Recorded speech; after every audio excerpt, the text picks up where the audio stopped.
you are a domestic church. So it's only not when you come to church that way you can worship God.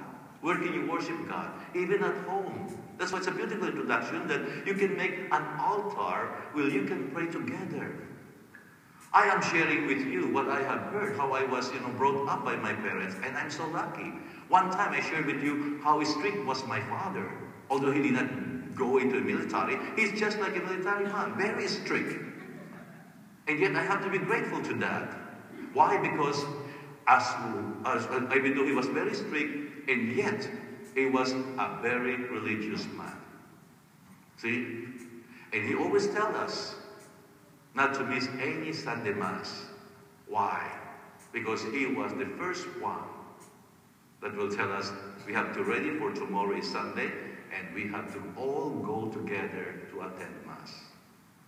Now, the one that I will never forget, I'm sure you know that he's already dead for 7 years now. When I was a kid, when you are young, you ask so many questions. And in the Philippines, just like any other homes, we have the Sacred Heart, the Immaculate of Mary. So I asked them, why do you have to expose the heart of Jesus and the Blessed Virgin Mary? And you know what he tells me? Not my mom, but my dad. He said, son, you are very young, and you won't be able to understand. But listen, when you grow older, you will understand.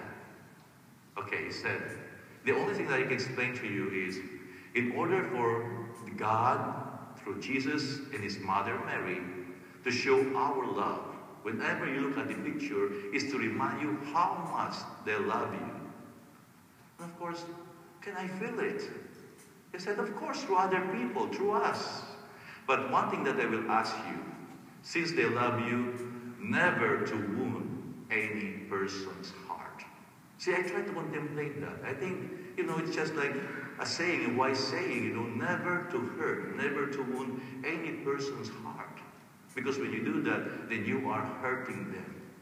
Now, of course, if I ask you, I would say that their hearts are still bleeding. Bleeding for what? Just like our Lord says, I am thirsting. There are so many explanations for that.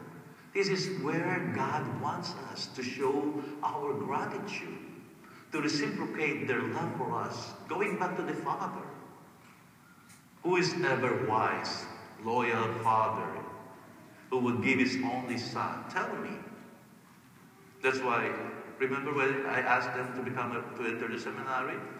I said to them, well, you brought us to be religious, to be prayerful, and now that I want to enter the seminary, you don't want me. See? Of course.